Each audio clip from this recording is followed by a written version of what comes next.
Okay, welcome everyone to tonight's event. We're very happy to have you.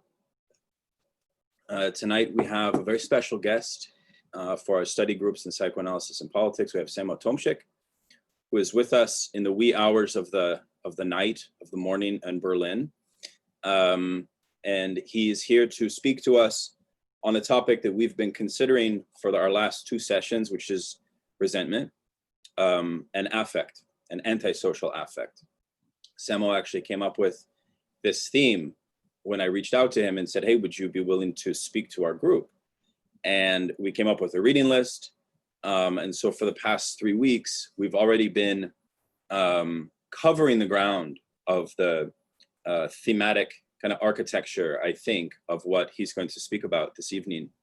On January 6th, just as a plug for what's next, I've secured a Lacanian by the name of Eli Ragland to give us a talk on topology in Lacan, and then another talk on hysteria. So that will be in the after the holidays. I don't want to continue this during the holidays. That might be a little brutal, although some of us may have the stamina for it. So yeah, Eli Ragland, and just, I'll send an email for like registration and so on about that. She wrote a book called Topologically Speaking, I think in the 1990s. So she's been doing this work for quite a while. So very honored that she'll be with us. Samo Tomsic is an incredible scholar who has written two really powerful books. One is called The Capitalist Unconscious on Marx and Lacan from Verso. And if you haven't read it, it is very much worth reading for many reasons. Selfishly, I will say for me, it gave me a language to talk about Lacan and politics that I felt we didn't have. And he showed an epistemological rupture within Lacan's teaching that was deeply political and deeply tied into the crisis of Marxism, which we sort of had an intuition of, but he gave us this sort of, he unlocked it. And then another book, which I'll mention, called The Labor of Enjoyment on Libidinal Economy, which is a very interesting book because it actually does not talk about Deleuze and Guattari. It actually analyzes libidinal economy purely from psychoanalysis. And I found it absolutely fascinating as a way to actually critique liberal economic theory from a psychoanalytic lens. And if I might add, it gives me a slight pride as a Marxist to see the way in which psychoanalysis and Marxism are so, if I might say, inextricably linked. So Samo's doing some incredible work. He's in Berlin at Humboldt University, where I believe you teach there. And the topic for tonight is the politics of resentment. So I'll turn it over to you. Thank you very much, Daniel, for this very flattering and generous introduction. And thank you very much for having me present here in your circle. It's a really great pleasure and honor. So I have a bit of a longer paper prepared, but I don't think I will talk 1.5 hours. And also, as Daniel already said, if you feel like intervening and already discuss in between, please do so. And should the internet connection mysteriously vanish, then please excuse me, and I will be back in a minute. Sometimes it happens. I already flew out of my own seminars, which is awkward enough. So let's hope that this won't happen tonight. So I would begin with perhaps a bit of an unusual reference, Hannah Arendt, and with a first point that could be entitled "A System Running Amok." So in her classical essay on violence, Hannah Arendt makes an interesting diagnosis of the global political situation in the late 60s.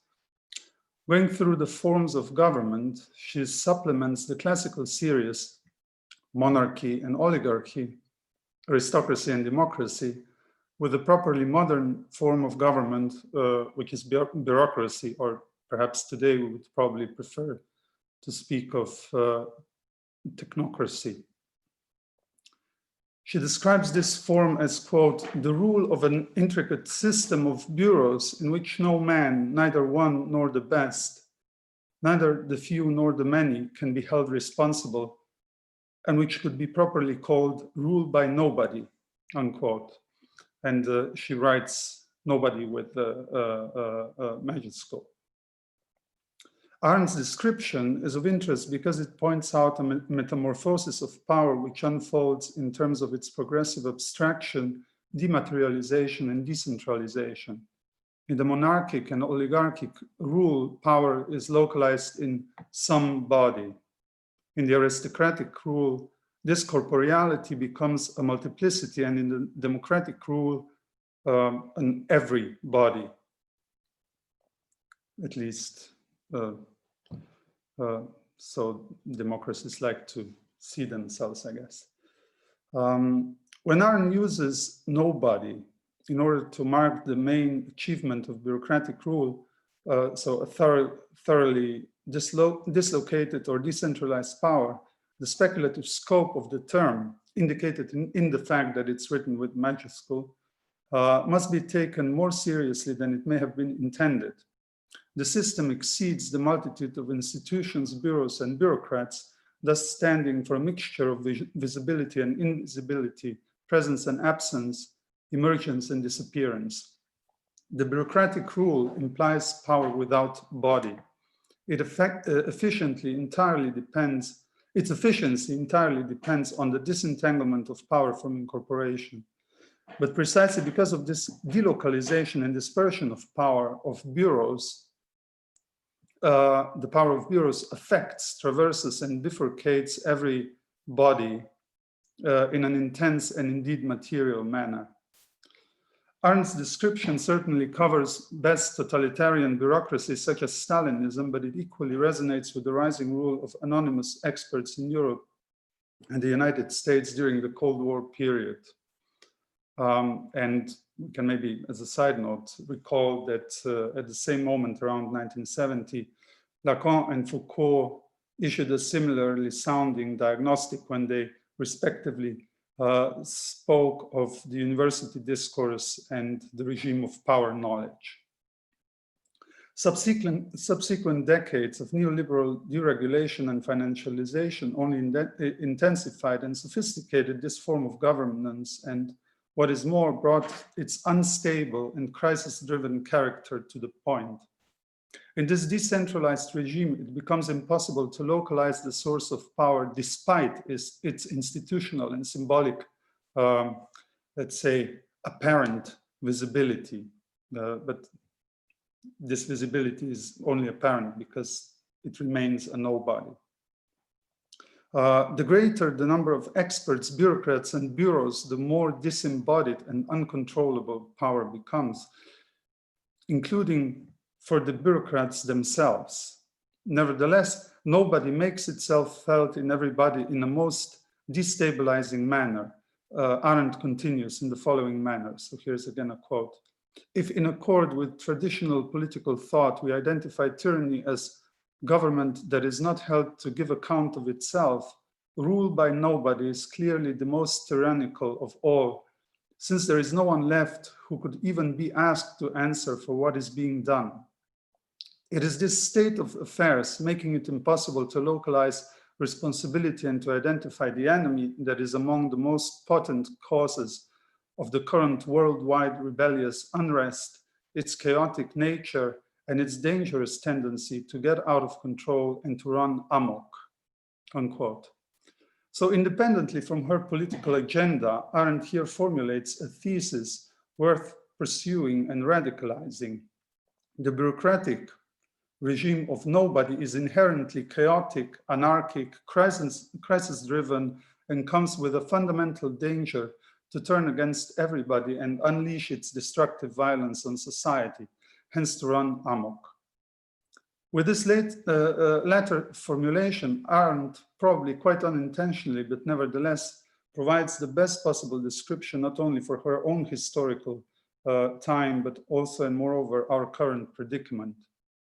Seen from the dangerous tendency, as she calls it, to run amok, the bureaucratic system, including notably capitalism, the paradigm of a system in which nobody, i.e. the specter of capital, is in power, turns out to be organized aggressivity. One can immediately think of military, police, and other security forces as the main component of the capitalo-bureaucratic repressive apparatus, as well as to the broader phenomenon of militarization of society through the culture of arms, the formation of paramilitary right-wing groups and individuals running amok who systematically commit hate crimes. Individual cases of mass shootings are merely symptoms of systemic development, which indeed deserves no other description than loss of control and amok run. Furthermore, the most problematic aspects of bureaucratic rule, understood again as organized aggressivity, reflects in the violent implementation of neoliberal economic policies, deregulation and austerity measures, particularly in the years of economic crisis and recession. Considering the systemic modus operandi from the viewpoint of amok run, most overtly suggests that we are no longer dealing with what Foucault described as disciplinary power or biopolitics. While this regime of power actively intervened in the processes of the formation of subjectivity, the tyranny of bureaucratic rule and its ongoing tendency to run amok aggressively enforces the extractivist tendencies of the capitalist system. Now the aim is no longer to discipline living bodies and form exploitable subjectivity in accordance with the political economic idea of homo economicus, or ideal, but only to guarantee the uninterrupted extraction of surplus value, even if for the price of destruction of living bodies, social structures, and ecological conditions of life in general. It is the fanaticism of continuous economic growth that brings the systemic amok run to the point. Neoliberalism turning overtly authoritarian, the emergence of so-called illiberal democracies with populist figures in the center, as well as the increase of sexual and racial violence could at first glance not be further away from abstract bureaucratic regimes or systems with nobody in power. One could instead make the observation that power seems to be descending back to individual bodies, taking its old form of exceptional individuals. The excessive and obscene figures or features of these political figures function as mobilizers of negative affects and organizers of aggressive affective economies, to use the term that Sarah Ahmed made rightly famous. So aggressive affective economies which motivate individuals and masses to violent action. But is this reversal truly what we are dealing with today? Are not the authoritarian political figures, right-wing populists and wannabe dictators in Europe, USA, Brazil, India, and elsewhere merely administrators of systemic violence and players in a broader anarchic scenario in which the global capitalism is indeed increasingly running amok? In this case, these political figures would not be relocalizations of power, but rather symptomatic embodiments, or as Marx would likely put it, personifications of the most problematic feature of capitalism, its fundamentally anti-social character, its tendency to actively dissolve social bonds. This would be also my interpretation, to link back to your discussions from the last session of the capitalist discourse in Lacan. Basically, a fake social bond, an anti-social social bond. The right-wing populism seems like a logical offspring of this political situation and an adequate expression of the out-of-control character of the capitalist system in catastrophic times. Furthermore, a significant part of the trouble with populism is associated with the fact that the object of this political signifier remains unsharp. it may be appropriate to differentiate between populism as a term serving for political disqualification, populism as semblance of anti-establishment politics, and populism as symptom of the failure of political left.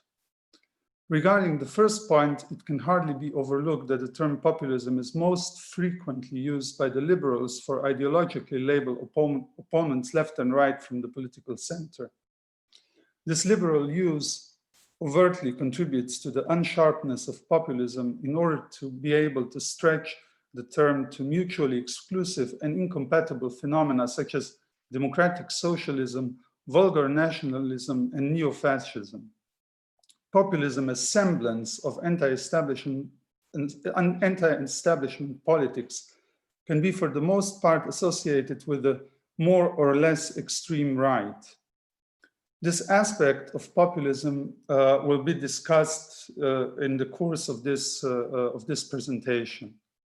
One possible way of describing this right-wing populism is that it stands for aggressive affect politics. In other words, for political strategy which mobilizes and organizes the masses by means of negative affects such as anger, hate, or rage. I think this is the most evident phenomenological feature that we can all agree on immediately. Perhaps this effective efficiency is one of the main reasons why many on the left take populism seriously, to the extent that they find it necessary to invent a leftist version. And one could add that for the very same reason, leftist affect politics is often more or less deliberately mistaken for populism. Because if we get back to the liberal use of the term, every affect politics seems to be labeled as populist. But there has to be a differentiation on the level of what affects are being caused. This brings us to the third meaning of populism as a symptom of the left's failure. Here, the incapacity of the left to introduce its own affect politics is in question, whereby it is more than questionable that imitating the right-wing organization of affects will allow the left to beat the right at its own game. To put it bluntly, the left needs a different affect than the right, or to anticipate, it needs a different type of affect than resentment. I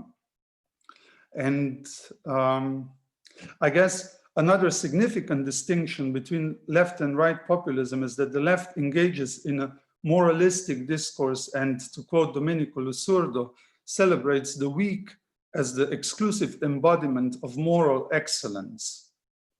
So in other words, the left populism is engaged in its own fetishization of the repressed and pitches them against the oppressor, whereas the right populism fetishizes the minoritarian groups as the embodiment of danger to the homogeneous social body. And in doing so, it actively mystifies the structural contradiction that traverse society, and particularly class struggle, and in doing so, basically dissolves social bonds. So the common denominator of these aspects of populism is the couple of semblance and affect.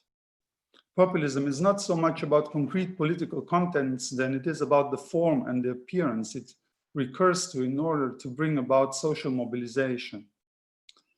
This mobilization importantly relies on the organization of effective economy, which in fact corresponds to the aggressive tendencies of the capitalist system. For this reason, it makes sense to insist that right-wing populism is contemporary symptomatic expression of capitalism running amok. Populism comes with a crucial reminder that the division between reason and affect does not in any way contribute to the understanding of politics. This brings us back to the liberal deployment of populism for discrediting its political opponents. Such use is indeed grounded on the opposition between reason and passions, thinking and affect, normality and normativity of the law on the one hand, and abnormality and anarchism of affects on the other. Caught between the hegemony of liberalism and the resurgence of right-wing populism, the left remains split between repeating either the liberal denouncement of effective politics or kind of imitate or mimic the populist efficiency in causing affects that mobilize the masses, but of course with different political contents. At this point, it can be added that liberalism remains astonishingly blind for its own historical confrontations with the problematic of social passions, not least in the work of one of its founding figures, Adam Smith. In its lack of historical reflection, liberalism represses the fact that it too is an effective politics. While the division between reason and passions must be rejected as false dichotomy, another division must be made in the field of affects themselves. Such division would have to distinguish between the social and the anti-social affects, differently put, between affects which allow constructing and sustaining social bonds, even if only in uncertain and precarious manner, and affects which overtly destabilize and dissolve social bonds. Contemporary debates on the left and right-wing populism ultimately seem to turn around this dilemma, where political affects appear both as means of organization of social links and as means of their dissolution. The second scenario seems to be the case under the rule of right-wing populism, but this should not mislead us in concluding that under the liberal rule, social bonds were less threatened or unstable. On the contrary. And there is a certain continuity between liberalism and populism that I'll get to in the second part. As discussions have evolved around populism, one particular notion has undergone a renaissance, the already mentioned resentment. Along with this affect, the problematic of anti-social most overtly enters the picture, whereby the notion of anti-social itself can be understood in three different yet interrelated manners. The most obvious meaning is the negation of the social, dismantling the bonds that hold society together. The second connotation of anti-social concerns something that is at stake in contemporary populist mobilization of resentment, the turn away from structural problems and contradictions in the capitalist mode of production, their mystification through aggressive politics of spectacle, the fabrication of scapegoats and conspiracy theories accounting for the present social condition. The third meaning of anti-social could be related to the appearance according to which whatever operates as anti-social corrupts the otherwise pure and normal social relations, thus introducing a disruption and deviation from the regulated social and economic order. Needless to say, this third aspect of the anti-social blurs the insight according to which resentment is a systemic affect, a systematically induced affective economy. The harmonious social and economic order was never there, and resentment is the affect which can explain why this is the case. Furthermore, because resentment is without any doubt the most proliferating affect in moments of radicalized crisis, it confronts us directly with the inherent tendency of the capitalist system to run amok. So one could say that crises are moments of accumulation of resentment, which is otherwise equally present, but perhaps more dispersed through society. But to repeat the necessary addition to this diagnosis, the wave of resentment is systematically generated and therefore significantly more than a matter of individual emotions and psychologies.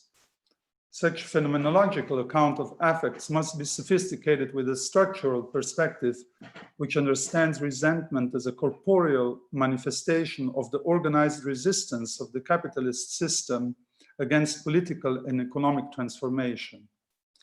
To put it kind of in a nutshell. Needless to add the urgency of such transformation only increases in our times of accelerated climate breakdown, but what equally intensifies in response is the overt aggressiveness of the capitalist system.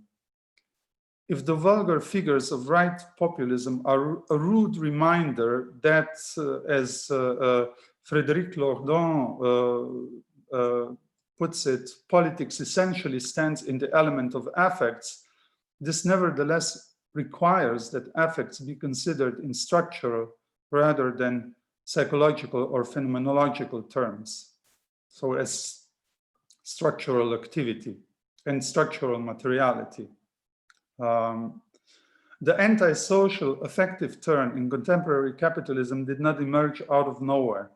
It stands in direct continuity with a familiar political development in the recent decades, the breakdown of the last grand narrative, which in the late 20th century seemingly provided a minimum of solidification to the capitalist social bond, the meanwhile justifiably ridiculed liberal idea according to which historical progress reached its realization in the global triumph of the alliance between capitalism and democracy. With the breakdown of this putative ideological consensus, humanity entered an epoch that could be characterized as the implosion of history.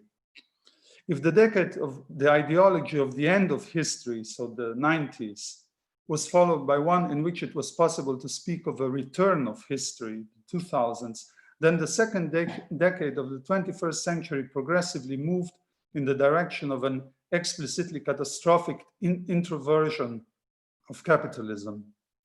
The fact that an explosion of resentment accompanies this introversion or this implosion is hardly surprising. When the unfolding of history, even if this unfolding is neither synchronic nor teleological, is replaced by its implosion, this automatically implies a transformation of violence. As the very word suggests, implosion directs violence inward and in doing so triggers the process of gradual autodestruction. It was also no coincidence that Judith Butler called Trump the personification of death drive, kind of shifting the meaning of this Freudian term towards its literal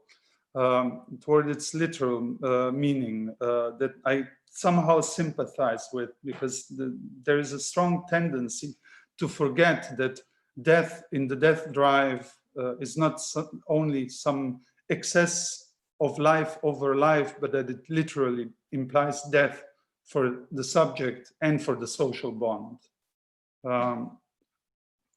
So the last capitalist myth, the end of history, detached progress from history and replaced the notion of progress with the idea of growth, which comprises both virtually endless economic growth, or at least the fantasy thereof, and something like an ahistorical expansion of the liberal model of economic and political organization of life. In turn, today's introversion of capitalism, or its implosion, testifies not only that the pursuit of economic growth encountered its limits, but also that the fantasy of perpetual growth can ultimately be sustained only by means of increase in systemic violence. Contemporary ideology seems to consist more in the attempt to implement another, overtly negative version of capitalist self-naturalization, a capitalist naturalism recycled for catastrophic times. This capitalist naturalism consists in the effort of identifying the very possibility of the end of capitalism with the end of the world. So I'm referring, of course, to Jameson's proverb that it's easier imagine the end of the world than the end of capitalism. And one could say that today capitalism itself imposes only one possible imaginary of its own end, and that is the total dismantling of the ecological conditions of life, if not of cultural life, if not life in general. So the problem is that no other end of the world, except in the guise of capitalism, dragging us in the abyss is possible. So perhaps the other way around. So the idea that no end of capitalism is possible other than in the guise of climate breakdown accompanied by the conditions of global civil war. By imposing this identification of both ends, the end of capitalism with the end of the world, capitalism enforces the old conviction of pessimistic political philosophers, according to which violence is the very DNA of human nature. So in this sense, it would be capitalist naturalism for catastrophic times. I would here now finally come to the second section, the anti-sociality of neoliberalism.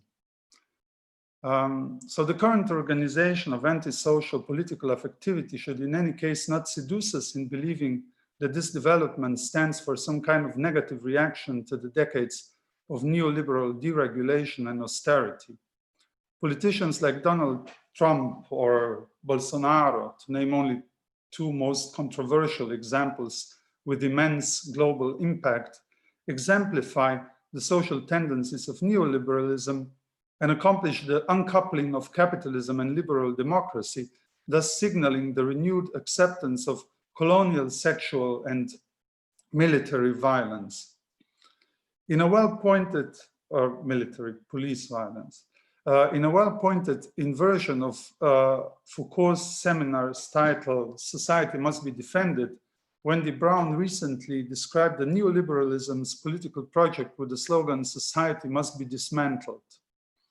The abbreviated formulation of this project, if one may call it that way, was spelled out in Thatcher's controversial denial of the existence of society. There is no such thing as society, only individuals and their families.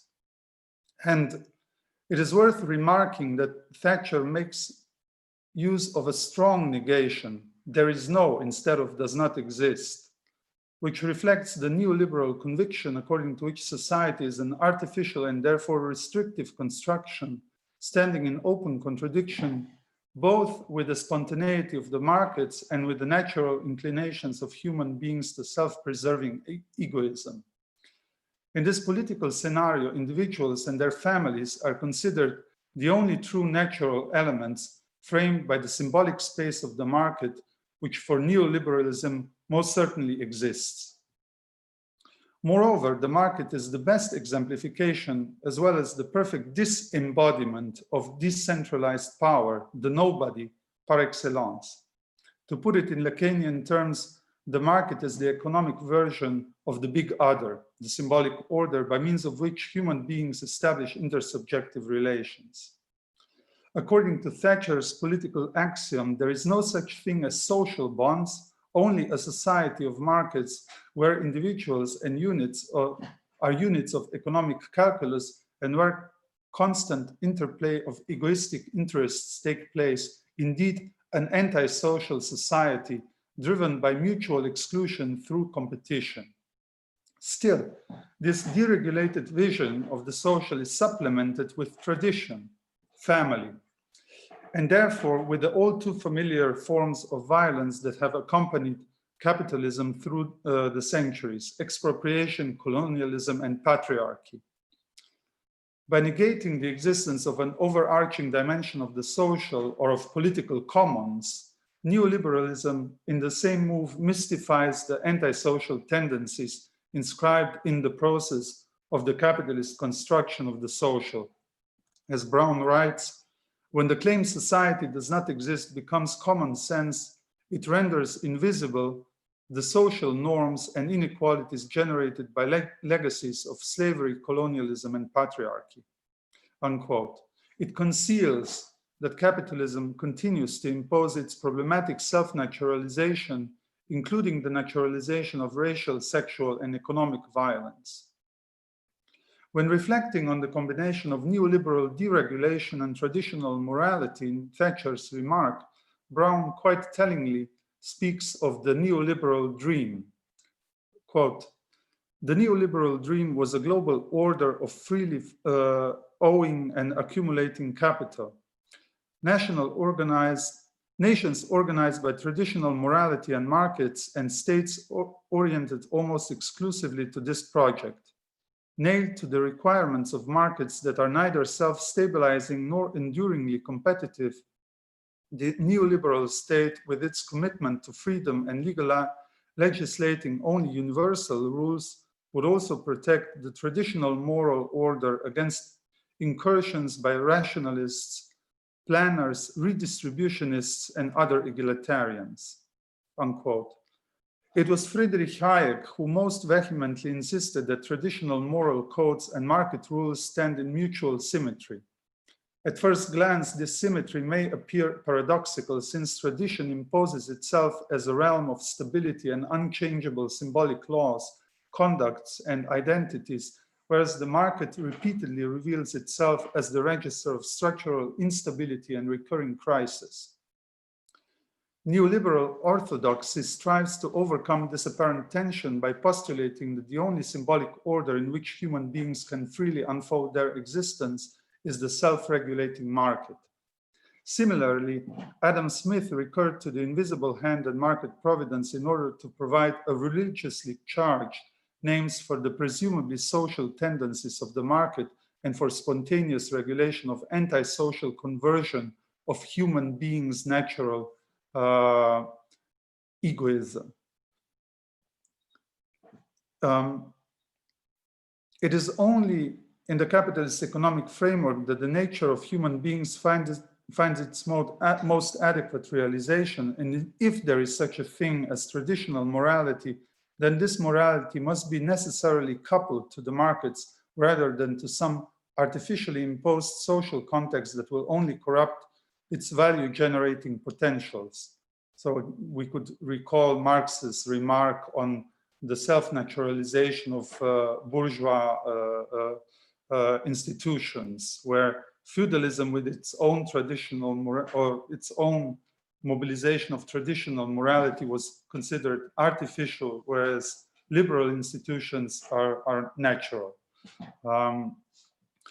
This combination of tradition and the market is most vehemently argued for in Hayek's work. So again, a brief quote by Wendy Brown: installing markets and morality where society and democracy were, through the principle of freedom from state regulation, this is the Hayekian dream, unquote. The aim of neoliberalism was and is the realization of economic nobody in everybody. The path to take was the combination of economic violence, deregulation and precarization, and social violence, neo-patriarchy and neo-colonialism. Behind the appearance of merely embedding traditional morality in a modern economic framework, the actual political project of neoliberalism, almost unconsciously professed by its talking heads, is the dissolution of social bonds. Neoliberalism is inherently antisocial, even if it remains blind for its own anti-sociality. Here, the right-wing populism overtly enters the picture as neoliberalism's most faithful pupil. Populism, too, attempts to combine tradition with neoliberal economic doctrines, with the difference that tradition is here no longer presented as the realm of stable symbolic laws and moral codes, but in its true guise of colonial and sexual violence, which continues joining forces with economic and military violence.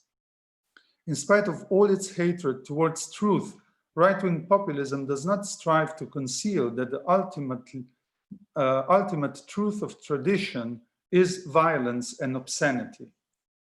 The vulgar posture and aggressive speech of right-wing populists may create the impression that they do away with morality, something that Hayek's attempt of bringing together traditional regulation and economic deregulation still relied upon.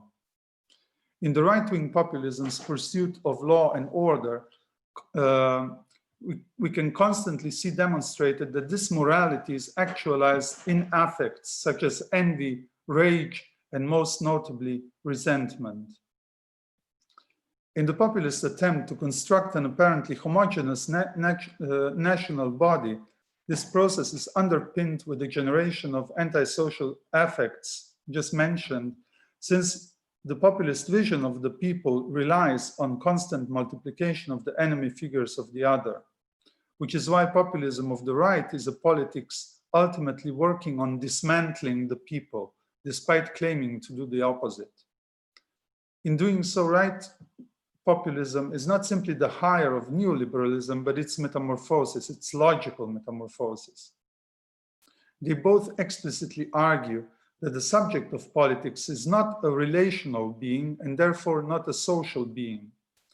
Neoliberalism made this point by radicalizing the liberal notion of homo economicus, the self-loving subject of private interest, which stands in open contradiction with the public and therefore social interest. Further, since financial institutions, corporations, and the like are considered institutionalizations of private interest, they are equally antisocial to the core.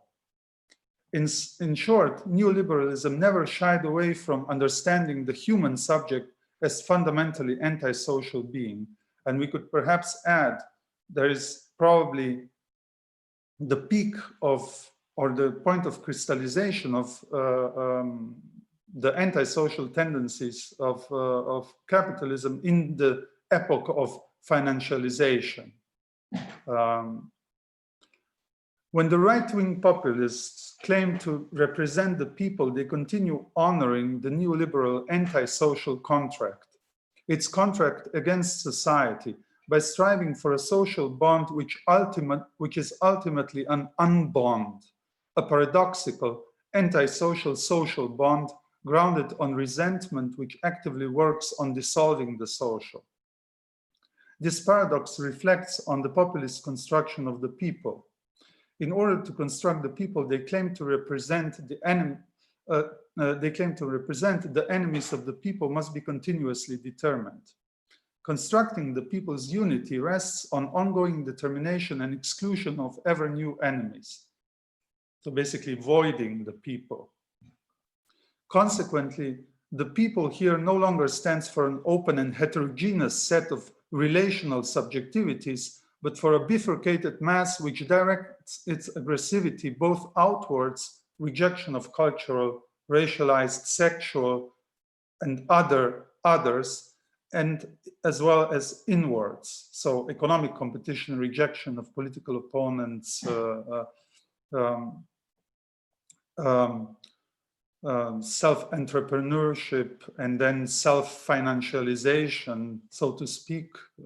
If we look at the student loans and student debts, this is a phenomenon where students are asked to self-financialize and basically repeat the logic of indebtment and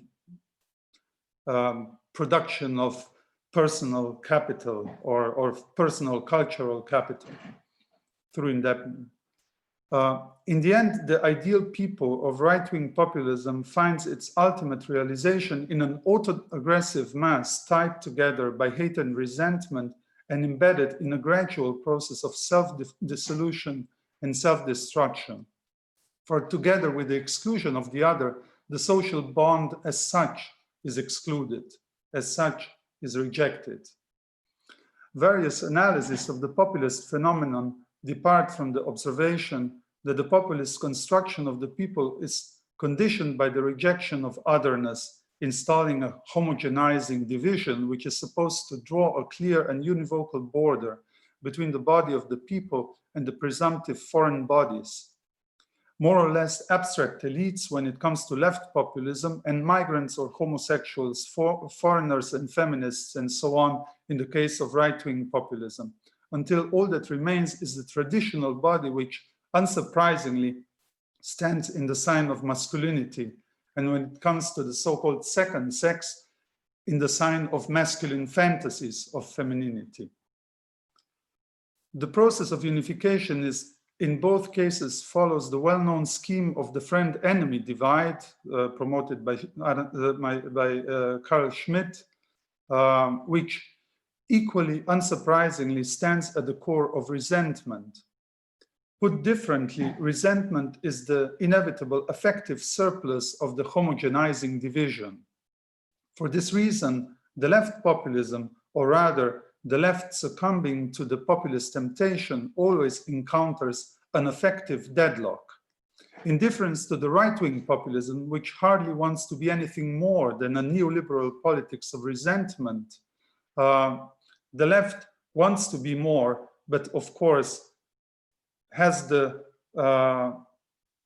as in the populist version or in its populist reinvention, it mobilizes the wrong affect. So it kind of shoots itself in the leg, so to speak. Every attempt in opposing the vision of the people without the division, every vision of the undivided, hence uncastrated, phallocentric body of the people without inner differences requires a libidinal economy of resentment. As Eric Fassin writes, quote, "It is a populist illusion symmetrical to the illusion of consensus that it knows and recognizes only one single people, as if political work consisted in expressing the people rather than constructing it." So the shift, unquote, the shift that he makes is from representation to construction.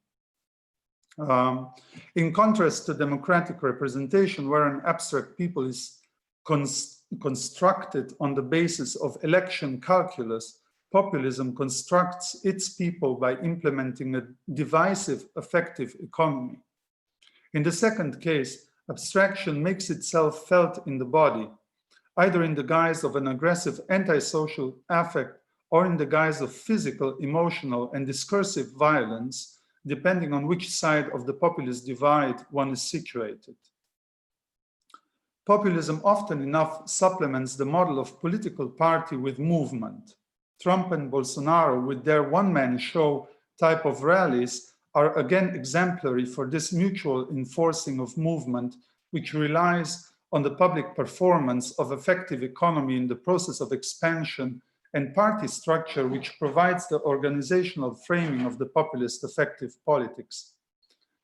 Even though populists present themselves as anti-establishment and hence anti-party politicians, the party model returns through the back door in the guise of an authoritarian structure which bears more resemblance to a gang or a clan, hence its tendency towards oligarchy.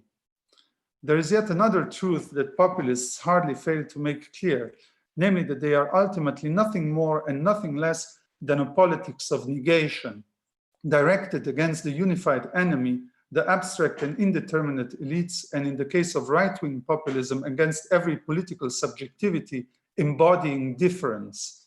Again, beginning with women via racialized subjects to refugees and beyond. Here, an important detail from Wendy Brown's formulation of the neoliberal project can be recalled. Society must be dismantled. The dismantling of social bonds is a political imperative, an obligation of politics towards the market. Neoliberalism is an open call for the subversion of the social through the anti-social tendencies of capitalism. And it is hardly surprising that whenever an implementation of social regulations, measures, and policies is at stake, one instantaneously witnesses the advocates of neoliberalism expressing protest in behalf of the markets, these suprasensual beings who, personified in the discourses of their partisans, seem to react in panic and express concern whenever an emergence of solidification of the social is on the horizon. So I know it's a banal point, but it's over and over fascinating to hear this. The markets have spoken, the markets reacted with concern. We have to take this seriously, as you all know. The populist politics of negation can be sharply distinguished from something that could be called politics of negativity. Despite the criticism that can be addressed to Marx for privileging the white industrial proletariat as the historical agent of revolutionary change, His political and economic work continues to exemplify the effort of uniting different emancipatory struggles in a common political strategy of overcoming the resistance of capitalism against social change and therefore against society, against the social, or against the social bond. Between politics of negation and politics of negativity, we are confronted with two incompatible structures of political subjectivity. While populism, both left and right, can strive for unity of the people only under the condition that it negates its others, the politics of negativity constructs an inwardly heterogeneous subject whose main feature is precisely difference. Rather than recognizing the subject's immanent non-identity, populism stands for the exteriorization of difference. The figure of the people is presumably without the negativity of difference and thus without the potential for transformation, given that difference is the driving force of movement, change, and becoming. To the populist logic of homogenizing division, something like the logic of differentiating homogenization could be contrasted.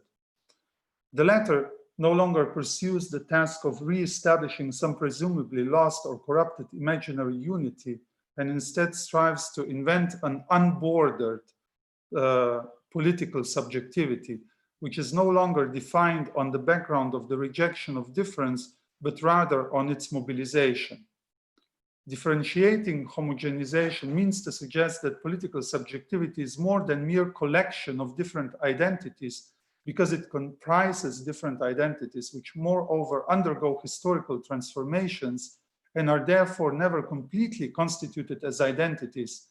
The transdifferential subject, if I may call it like that, that is supposed to unify them is equally non-identical.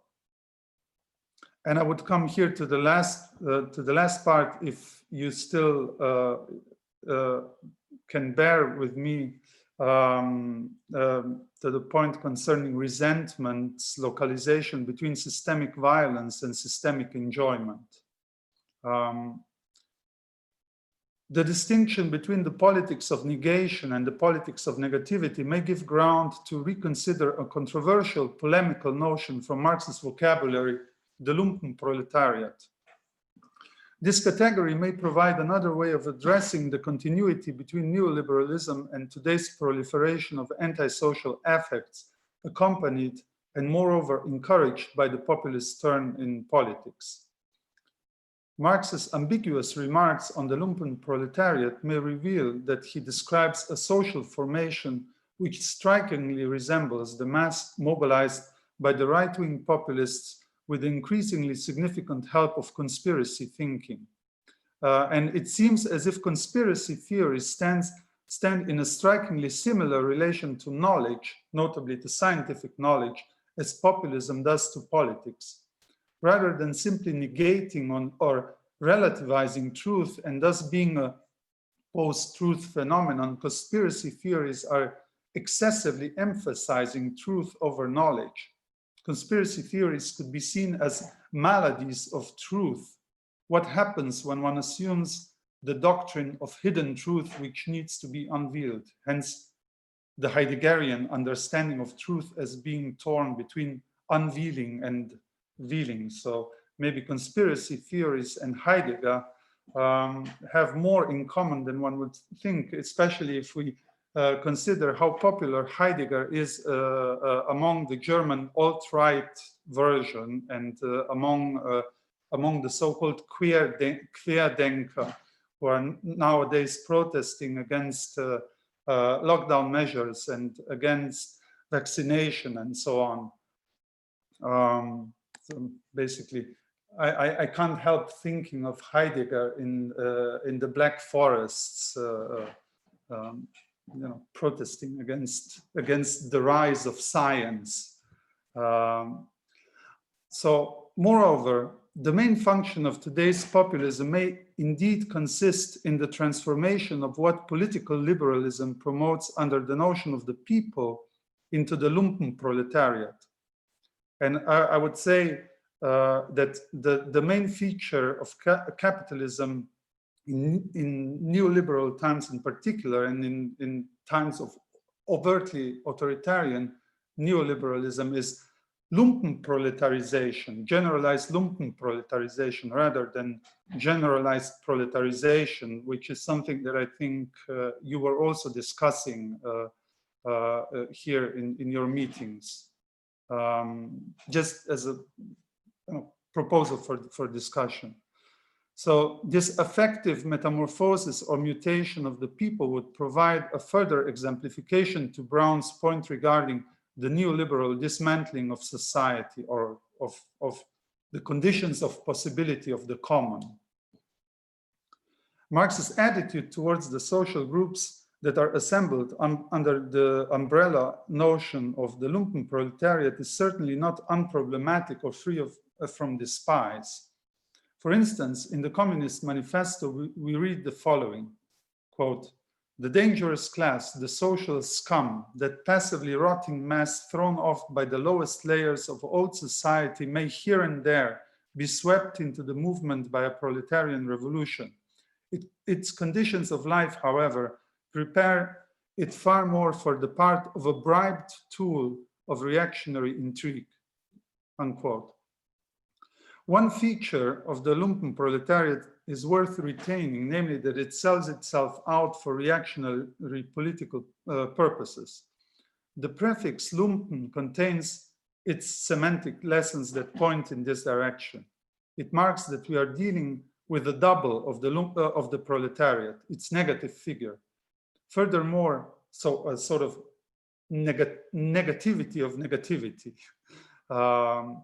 Furthermore, there is direct semantic connection between lumpen and pseudo, suggesting that the lumpen proletariat can be understood as a semblance of the proletariat, a proletariat without truth, notably without the truth about the contradictions in the presumably free and equal economic exchange.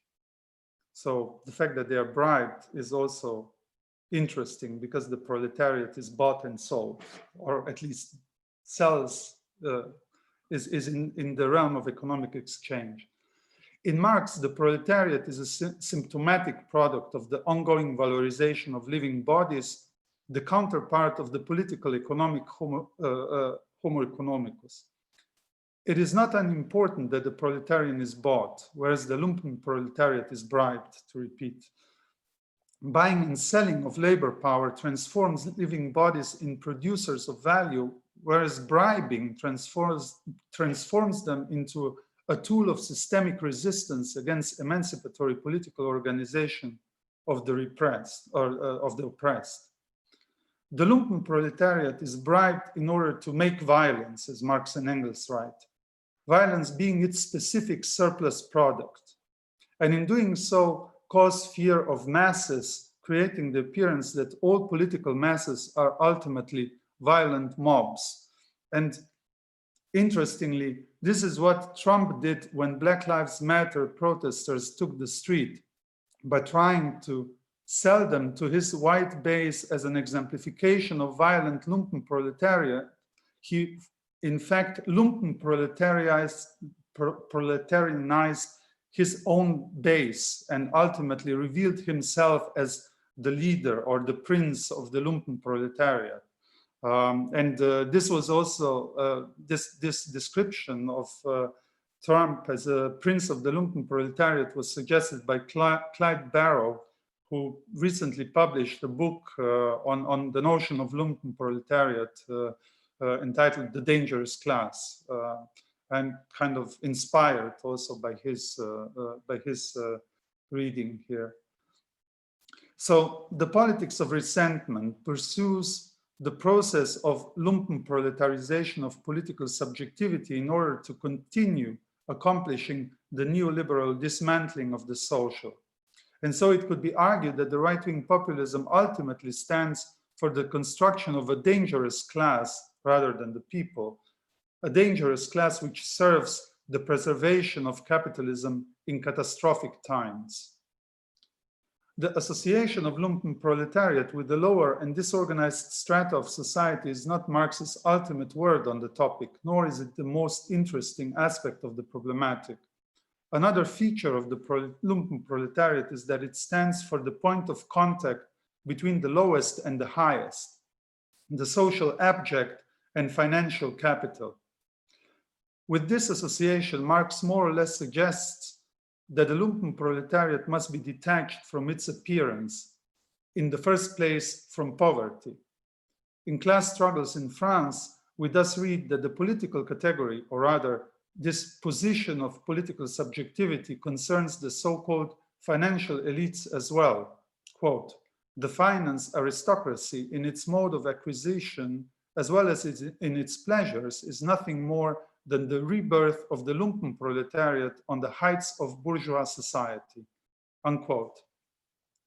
Furthermore, in 18 Brumaire, Louis Bonaparte is described as, quote, the chief of the lumpen proletariat, who here alone discovers in mass form the interests which he personally pursues, who recognizes in this sum, awful, refuse of all classes, the only class upon which he can base himself unconditionally, unquote. So the characteristic of lumpen proletariat cuts through the class differences. It is, one could say, a structural feature associated with the idea of refuse or trash of all classes. The use of the word Abfall, so refuse or trash, must be taken seriously.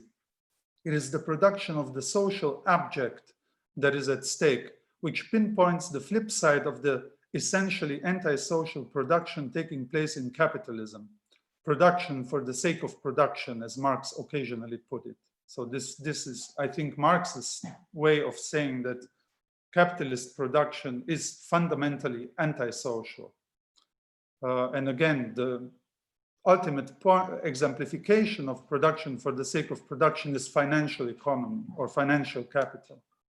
And just like surplus value is ultimately deprived of every social value, its sole social value being tied to the self-valorization of capital, another essential anti-social activity taking place in capitalism, there seems to be no inherent social bond between abjects. Today, populism offers itself as a politics which provides a social bond to this unbound systemic product.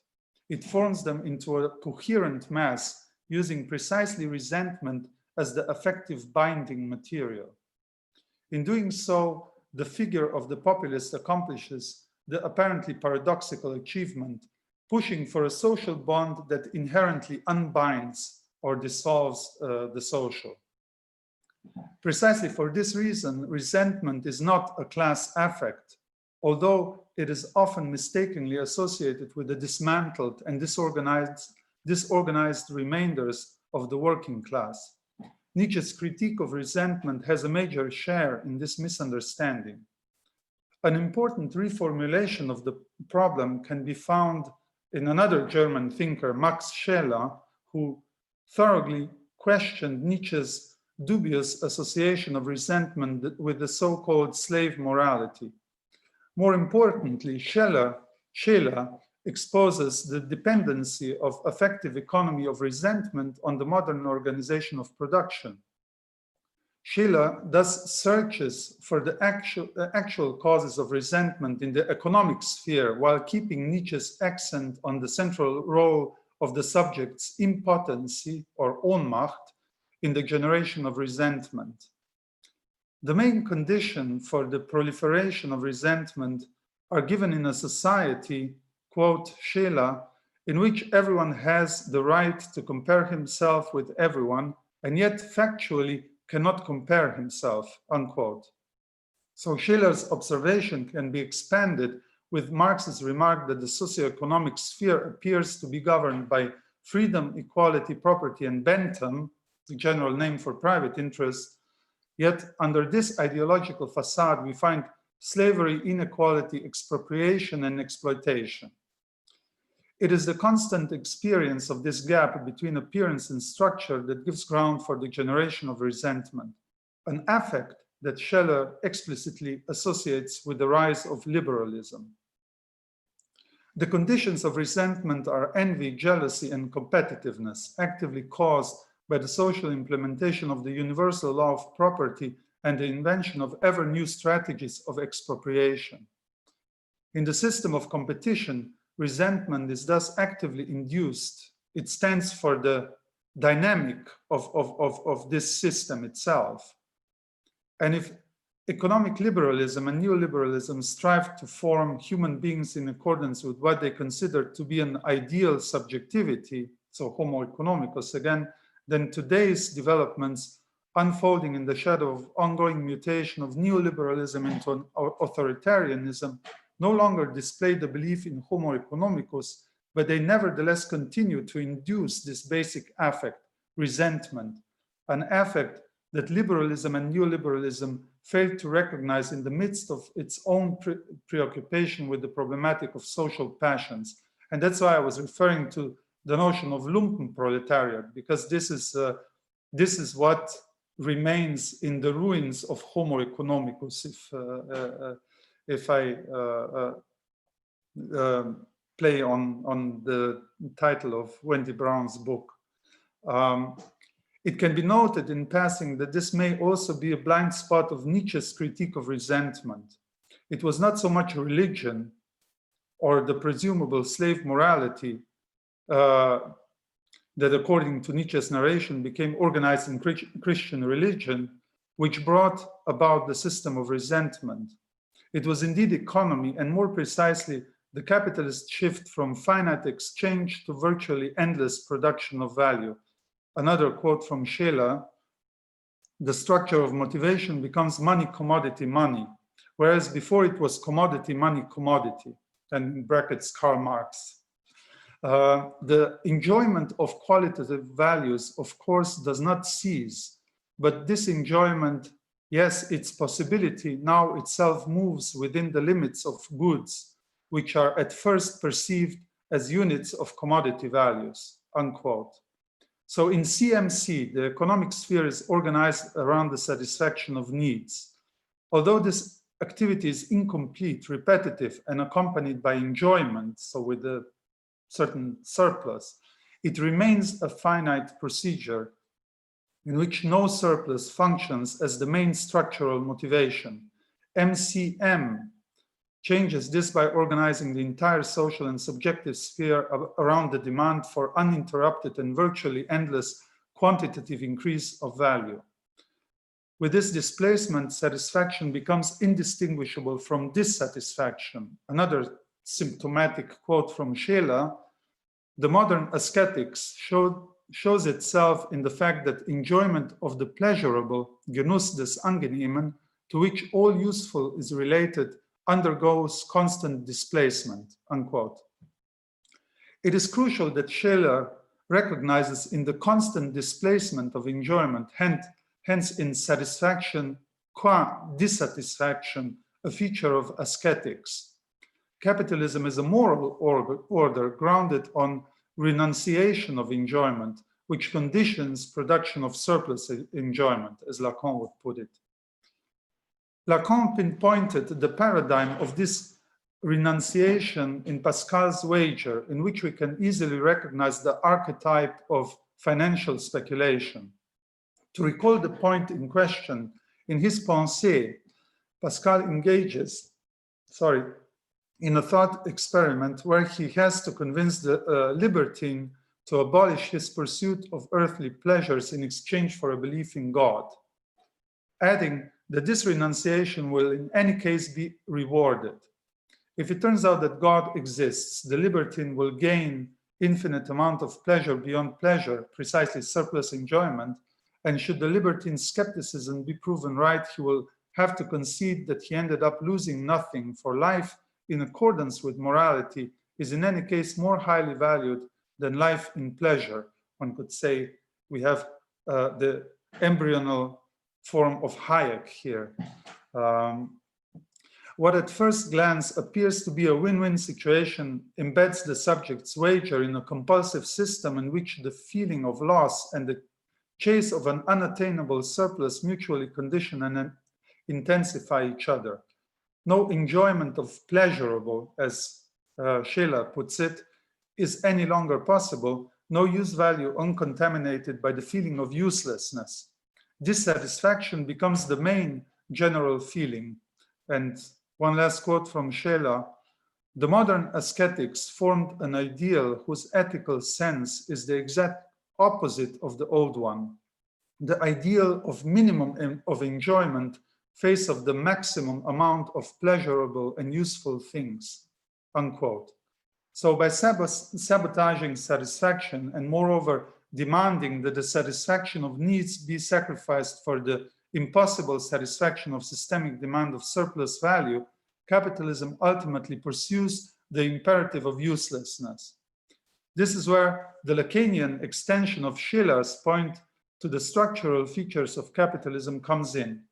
Production of surplus value is the paradigm of useless production, and surplus value the useless object par excellence. And one can also say the anti-social object par excellence. The connotation of redundancy is built in the very semantic of surplus. Surplus value is redundant value, value which serves for nothing except for making the capitalist machinery running. And in this feature, surplus value directly touches upon Lacan's occasional definition of surplus enjoyment, which equally serves for nothing. Scheler's point regarding the interdependency between the minimum of enjoyment and the maximum of enjoyable things can be further complicated. If capitalist morality structurally generates the feeling of resentment, then it is because resentment provides an exemplification of a libidinal economy in which the lack of enjoyment and surplus enjoyment, dissatisfaction and satisfaction are fused together. In resentment, the subject's impotency becomes the privileged source of surplus enjoyment, whereby it is unsurprising that such libidinal economy is marked by aggressivity towards others. As Eric Fassin pointedly writes, quote, resentment is the idea that there are others who enjoy instead of me. If I do not enjoy, it is because of them, and such impotent rage itself becomes enjoyment, unquote. So contemporary politics of resentment incites and actively exploits the impotency and the feeling of frustration resulting from the systematically imposed renunciation of enjoyment. As substitute satisfaction, it offers aggressive enjoyment, which is brought to the point in racism, sexism, conspiracy thinking, rejection of science, etc. The assumption that the other enjoys instead of me, and in doing so deprives me of my access to enjoyment, is an important component of contemporary racism and sexism. And this is also the point that Lacan makes in television already. So the projection of enjoyment onto the other, the migrant who parasites on our social welfare, the homosexual who corrupts our children, the woman who enjoys their rights, etc., is accompanied by the delegation of action onto reactionary political figures. So the subjects of resentment rarely move to action. For the most part, they cast their vote for those who promise to act in their behalf. One could say that the phenomena like mass shootings may be the paradigmatic exception from the rule, but these subjects running amok are at the same time perform the action that the subject of resentment otherwise demands from the system. Another effect that repeatedly emerges in the discussion of today's anti-social affective turn in politics is anxiety. With it, political commentators try to grasp the affective motivation of white Europeans and US Americans to vote for political figures and parties which personify the systemic amok run, but which also successfully delegate the cause for the systemic turmoil to minoritarian social groups. But do these social groups, these minoritarian groups, really cause anxiety? Or differently put, does the main achievement of populism not consist rather in blocking anxiety with resentment? thereby mystifying the insight into systemic causes of the subject's impotency. It should first be reminded that anxiety too is an affect embedded in a specific libidinal economy. But in opposition to resentment, anxiety does not comprise any projection of enjoyment onto the other. Instead, an intrusion of enjoyment into the subject is at stake, and consequently, a confrontation with enjoyment that the subject cannot identify or recognize as her own, because it is not. In anxiety, the subject confronts the foreignness of enjoyment, in other words, enjoyment of the system, what Lacan somewhat enigmatically calls enjoyment of the big other, and recognizes herself in the position of the enjoyed subject. No theft or loss of enjoyment is assumed or projected to some imaginary or real other. Furthermore, in anxiety, the subject finds herself in the position of impossibility rather than impotency.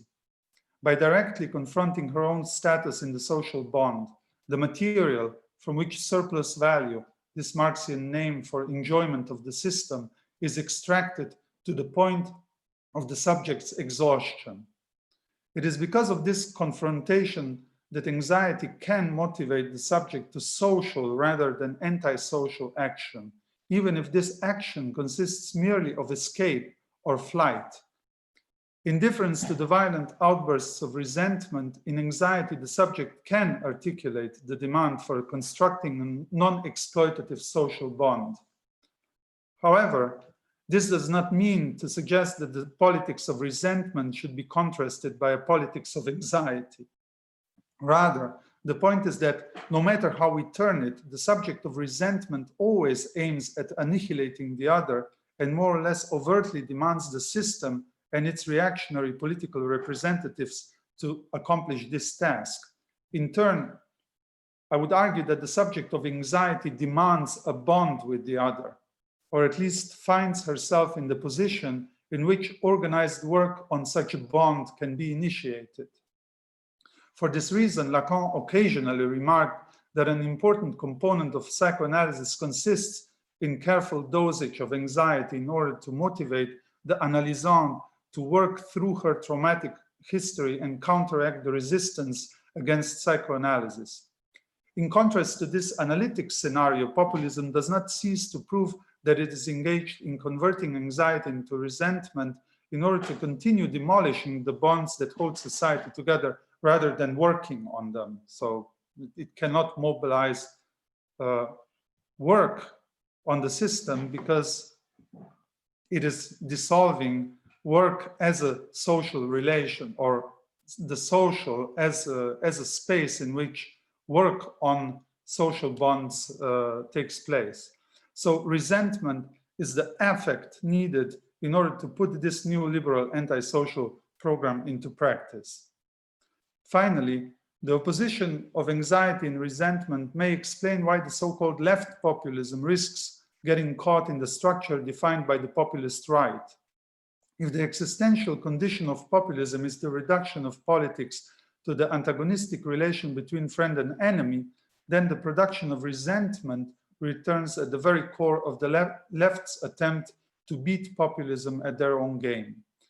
Even if this opposition is reformulated in the struggle of us down here, the people, against them up there, the elite, this displacement takes place in the framework that sustains the proliferation of competitive and ultimately antisocial affects.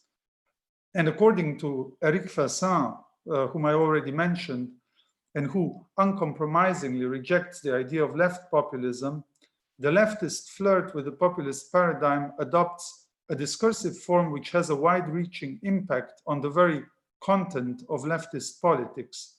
Quote Fassin, in fact, replacing socialism or communism or even every other substantial project of social transformation with populism means to move on from a full definition of the left to another empty one, from positive to negative version.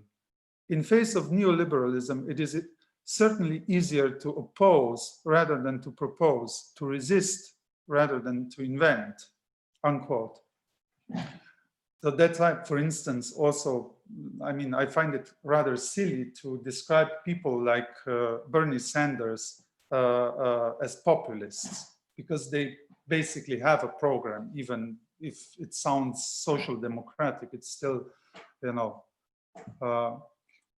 it falls in a different register than so-called left populism. So last paragraph, bear with me. The populist discourse thus desubstantializes the left, reducing it to affected speech devoid of content. The point here is not that the left should pursue the liberal fantasy of disaffected speech, but that in its struggle, it must implement its own notion of the political, rejecting first and foremost the framework imposed by the vertical politics, competition, and the friend-enemy divide. Communism, already on the level of its name, implies a horizontal politics in which the construction of a we without a them remains crucial. In contrast to the populist resentment presumably directed against the abstract elites, the capitalist bureaucratic nobody, but effectively targeting everybody. The communist organization of politics would require an effective term which brings to the point the horizontal organization of differences in a collective body without fixed border or identity.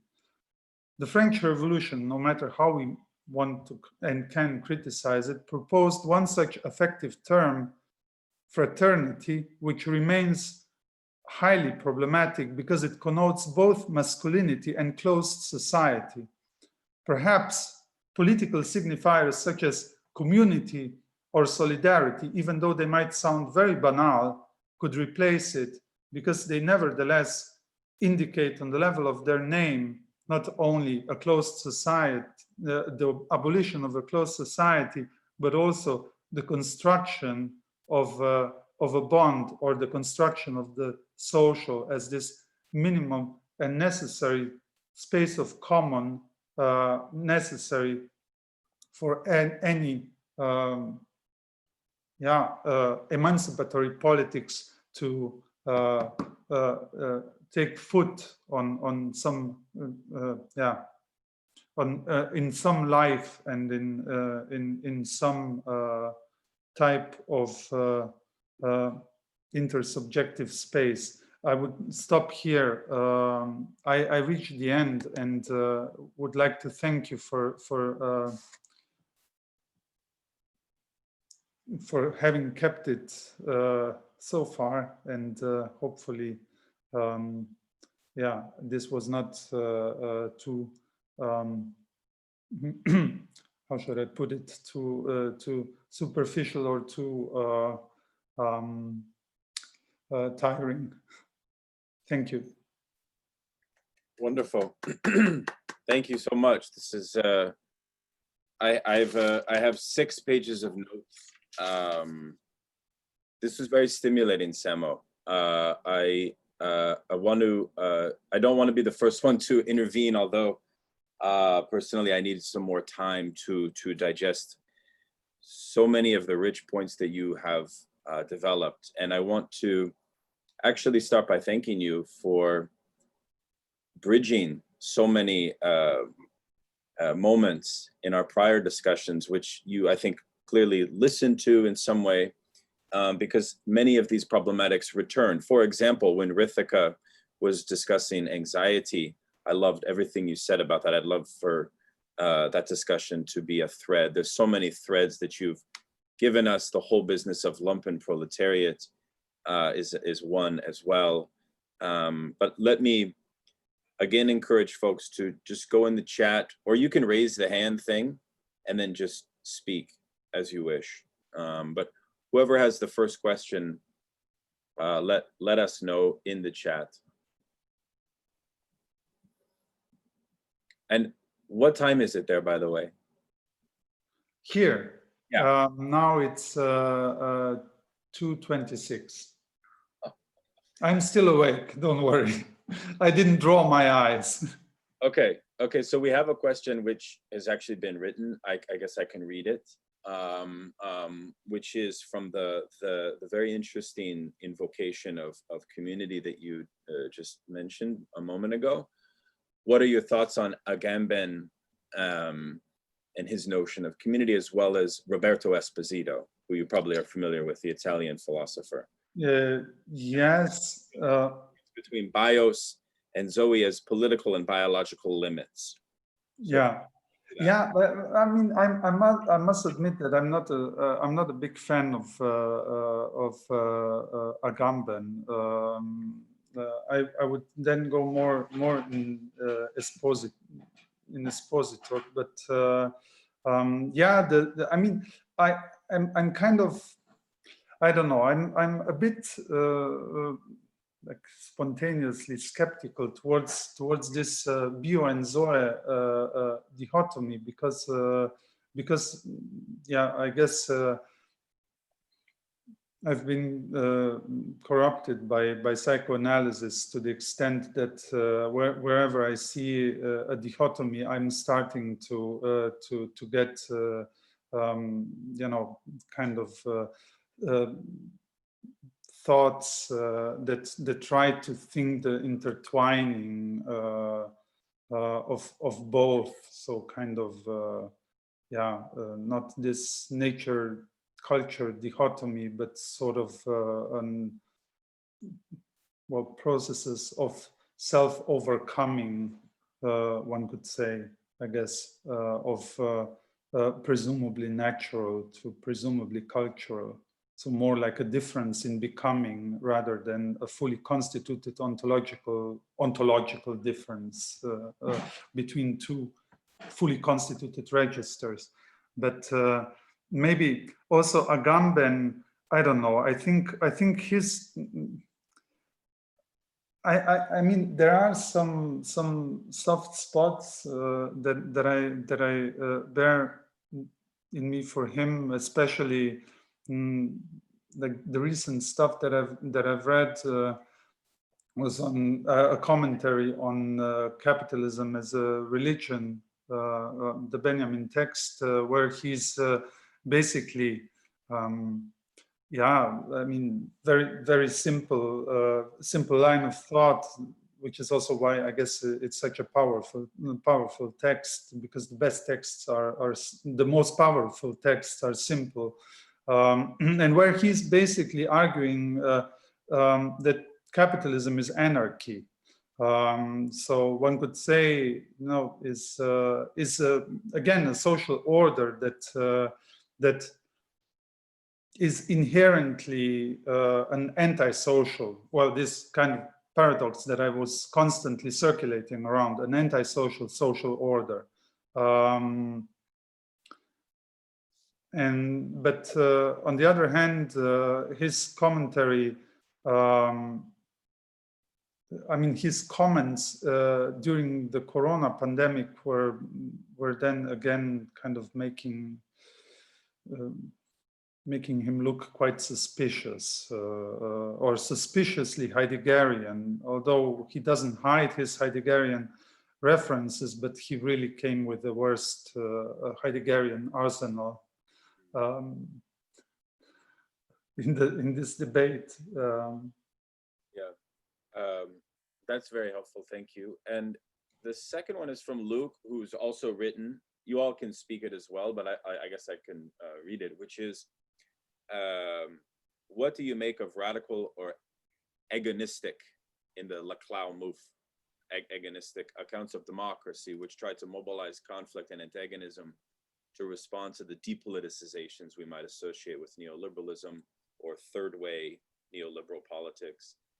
Do you see those as doomed to fall into populist resentment politics? Yeah, the thing with the agonistics, I mean, I referenced Ernesto Laclau and Chantal Mouffe in footnotes, also because there was recently a debate between Chantal Mouffe and what's his name? Rosanne Vallon, Pierre Rosanvallon, because well, she published, as you all know, for left populism with Verso, and he published beginning of this year actually, a book on populism in French, where he's basically developing this kind of, well, of course, criticizing Laclau and Mouffe and agonistics, but from the liberal perspective, basically, you know, putting left and right populism in the same basket, and also kind of broadening the term populism to figures on the left that I wouldn't put under this label. That's why I was kind of implicitly referring to this debate at some point when I basically said that the liberals often can't differentiate between populism and the recognition that politics is effective in its character, and that every amplification of affects is declared populism, even though it's not. I mean, even though liberalism itself is, to repeat again, this modest thought of politics of affect. We just have to look at Smith's theory of moral sentiments to see that liberalism is grounded on a theory of emotions or affects, or an important chapter in the early to mid-early modern discussion of on the notion of passions or emotions or affects, however we want to kind of pinpoint the issue that is at stake in these three notions. So yeah, no, I mean, agonistic, I would say, is kind of deviating from what Marx had in mind with his insistence that political struggle is a class struggle. Class struggle is not this agonistic between us and them.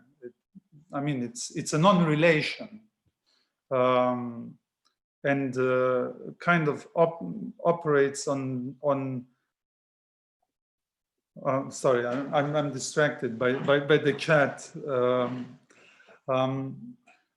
So I guess the agonistic has some direct confrontation, and also the constitution of this kind of homogeneous, solidified political group that is on the right side, and the again solidified other side, that I don't think runs in the notion of class struggle.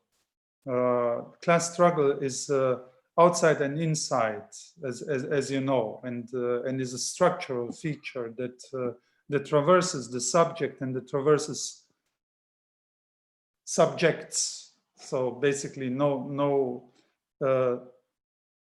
completely solidified field.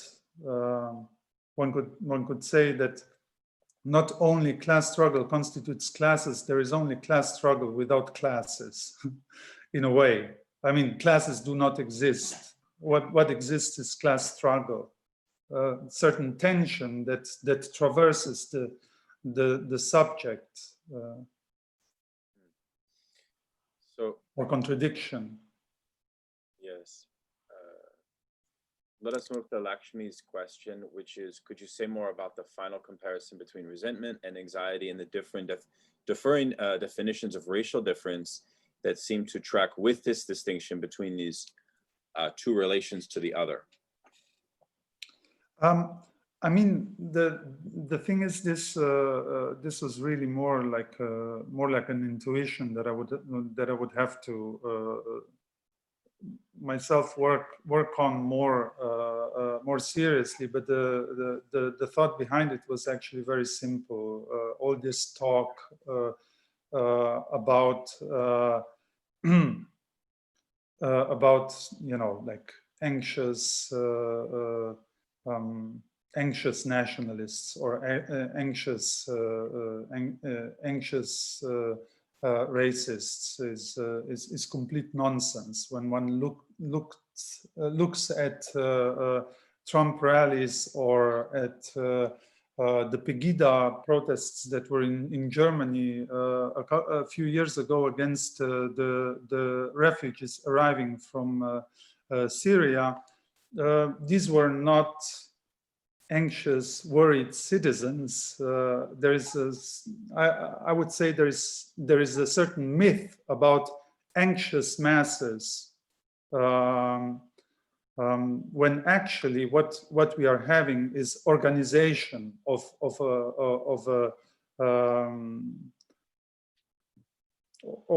aggressive political subjectivity. Again,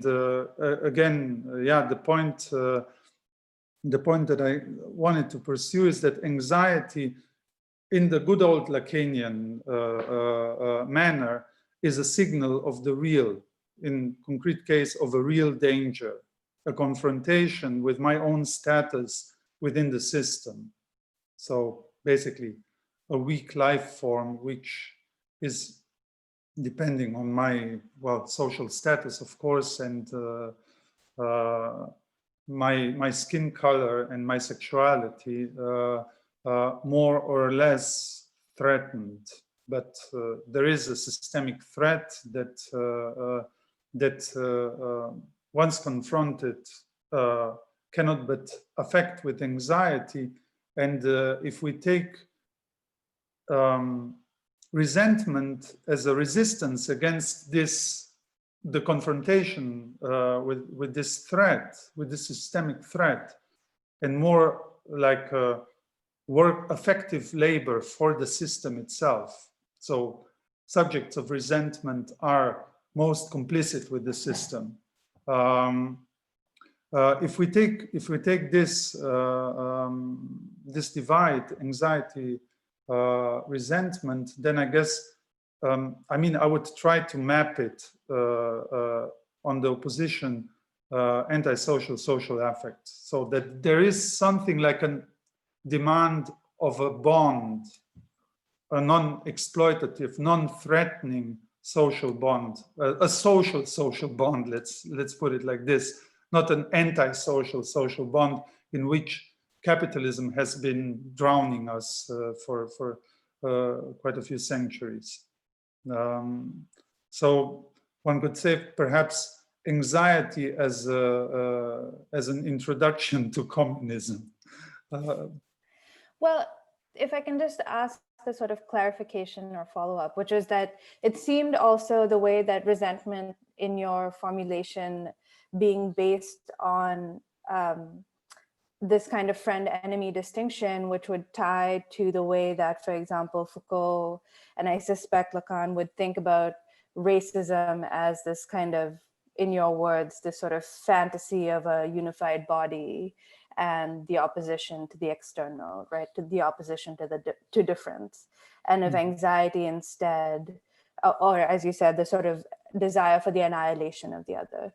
And if anxiety instead is the recognition of the other's enjoyment in me, that there's a kind of debt or a kind of indebtedness that anxiety presumes, a kind of given relation to another, which would be the basis of something like what you're calling a minimal, or in your, what I think of as a minimal communism, the way you're describing it. I would say that anxiety shakes the subject in its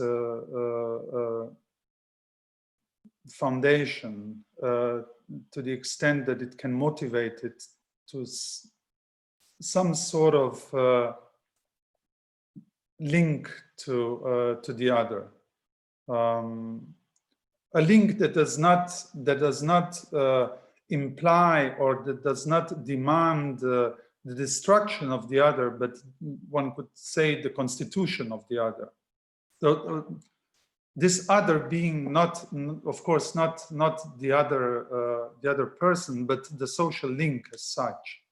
And of course, we we know from Lacan that the social link comes with built-in instability and incompleteness, and of course also certain antagonism. I guess one cannot really hope for a social bond that would be free of tensions. Yeah, I guess what neoliberal. I mean, that's why I like Wendy Brown's book. And if I remember correctly, when you were discussing it here, you were saying that she maybe I dreamt it, but if I did, please tell me so. But I somehow having it feels like I heard you criticizing Brown in the sense that she may have something like something like an ideal social condition, you know, like this kind of legalist approach, you know, the good old times when the law was law, and then came populism and kind of corrupted everything. I don't know if I heard this here or not. If I didn't, then I apologize. But in any case, when I read the latest piece by Judith Butler in The Guardian after Biden won, that did have a little bit of this flavor. In a sense, we got so used to, you know, the rule of law, and then Trump came as this rude awakening, as if the rule of law before was stainless. And I mean, I know that Judith Butler doesn't have, or doesn't always have, such crystal clear position on you know, the rule of law, but in this piece it kind of resonated with what I think you discussed here. My critique there was that she had a notion of the social, which I think Yeah. is a classic liberal notion of civil society. Mm-hmm. Makes the argument that what's lost in neoliberalism is a sphere of communication beyond what she calls market instrumentalization. Mm-hmm. I was simply saying, from Marx's point of view, I don't believe that such a contention is viable, that you actually have a civil society. I mean, this is like part of his Marxist critique with Feuerbach. Yeah. You know? So it's like, it was that point, you know, like but then again, I don't know that Brown is really committed to this sort of Marxist orientation, perhaps. Actually, I just before we started this session, I was reading an interview that was maybe even today published in online on Jacobin, where she sounded much more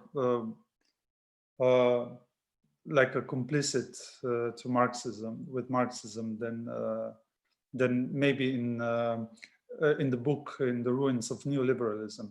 But I mean, it actually, you know, ultimately it comes on the way in which you want to bend her positions. Yeah. And I mean, I kind of like in the book this idea that we have to move beyond Foucault and beyond this society must be defended paradigm of biopolitics, and yeah, the thesis that after the Second World War at the latest, we have a reorientation of capitalism in a much more explicit dismantling logics. Okay, I want to turn to Ian for Ian's question. Please. Thanks. Yeah, my question, Timmy, also thank you so much. That was incredible. My interest just peaked when you you talked about, or I was just interested what you thought about Bernie Sanders, and you said that he isn't even a populist to you, because I hear, a lot of people here in America, when they talk about like discourse around Bernie, it's talking about the aftermath and thinking about him as this sort of left populist sort of project that fell apart, and now we're sort of figuring out where do we go from there. So I'm curious where you think, if it's not that left populist thing, that what is that, and sort of where did the discourse go, and what is the aftermath of dealing with the aftermath of Bernie look like, if he's not like this left populist? No, but I mean the point that I was trying to make with referencing Bernie Sanders. I mean, also because this was the most probably the most nerve wrecking contest in politics when it was the question, will he actually continue the initial lead before Biden and Warren and so on. I mean, the program of democratic socialism, which is a political signifier that had its renaissance not only with Bernie Sanders, also in Europe, also in Slovenia, for instance, we have a leftist party still quite fresh that operates with the signifier democratic socialism. In Germany, there is Die Linke, so the left that operates with this signifier. And I mean, one just has to pay attention to who discredits these political figures or these political parties with the label populism. It's not coming from the right, because I mean the right kind of doesn't need to articulate these kind of discredits. It's really coming from the liberal center, and it is used as a signifier of discrediting. It's supposed to kind of pinpoint bad. I mean, bad or not serious, or delusional, or utopian, or whatever. But yeah, to kind of distract the attention from the fact that there is a political program there. And of course, also kind of focus on the fact, oh, look, they are actually performing affected speech. But it is clearly generating other affects than resentment. And I mean, that's also why I'm not really in favor of this to kind of substantialize leftist populism as an actual political option. I mean, those who do want to practice this type of leftist politics, I think sooner or later come to encounter a deadlock. They cannot beat the right on the terrain of political affects. That's why also, to get back to this question of agonistics, I think the right is way more convincing in agonistics than the left. The left has to do more working through type of politics, as Freud would put it, which is why it also needs other affects, or must rely on other affects as the binding material that pushes the subject to action, to put it a bit technical. We have two more questions, but if I may interject just one little question myself on lumpen, the category of lumpen proletariat. there's a tendency with folks like Bernard Stiegler, where we considered some of his work, and even in the endnotes community. For example, when they say that the primary modality of struggle for the left today is kind of, in some sense, driven by those excluded from the wage form, right? So there's a kind of privileged agency of lumpen proletariat on the left, not to mention all of the work that Mike Davis has done on slums and favelas as radicalized lumpen proletarian, and henceforth the tragedy of Bolsonaro able to mobilize them so effectively. But my question actually is, in the advanced Western European and American contexts, can we speak of lumpen when we look at Trump? Or are we actually speaking less about the notion of lumpen as a class qua economic category, but how are we theorizing this category then, right? Number one. Number two, Lacan says that proletariat is those excluded from the social link, excluded from the discourse. And in that sense, the lumpen are, in your formulation, the kind of victors, because they are the ones, and Barrow in his final chapter talks about the lumpen state as a question. Beautiful point, right? They are the ones that actually achieve the neoliberal anti-utopia, if you like. They achieve it, right? So they give themselves the link that they find the father, right? They become unabandoned, right? So it's super interesting to me, but from a kind of, maybe this is too sociological, but how do we even think of them within a Western context is my question. It's quite easy to think of lumpen categories, but when you look at the heterogeneity of the Trump base, right? It's actually, in fact, very heterogeneous in terms of its class composition, right? It's a full. That's why, but that's why I find these quotes from Marx that I was also working with so compelling, because they explain precisely this heterogeneity. Lumpen proletariat, I mean, of course, it has a certain miserable, in quotation marks, phenomenology, but for Marx, it's actually more like a position, a structural position, which of course comes also with its own affectivity, as every structural position, I guess.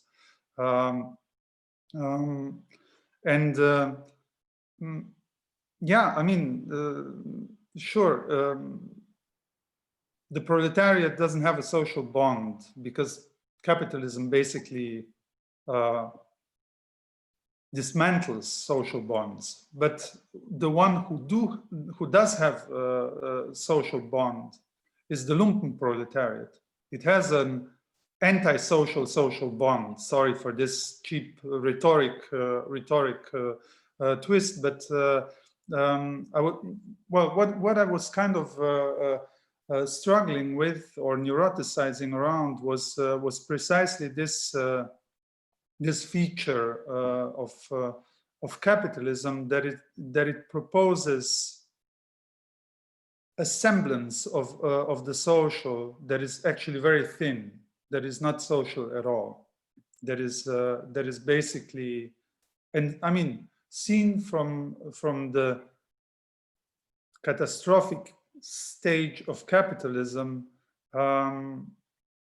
we don't need to exaggerate to say that the essence of capitalism is dissolution of the social. And the most anti-social activity that one could think of is here, well, I mean, basically the destruction of environment. You know, it's not the destruction of something external to society or the opposition of culture or whatever. Here again, my reaction to dichotomies sets in, but you know, it would be more compelling to say this rhetoric question: tell me how you relate to nature, and I will tell you how social you are or how antisocial you are. So basically, ecology would be something like a lakmus test for social or antisocial tendencies. And well, I mean, we don't basically need any proof to see that capitalism is fundamentally and ultimately, so from beginning to the end, through and through, an antisocial mode of production rather than a social one. I think this is maybe something that could be linked to this to these quotes that I took from Scheler. You know, not this idea, oh, in good old days there was the use value and people could enjoy, and then capitalism came and corrupted everything and made us impossible to enjoy.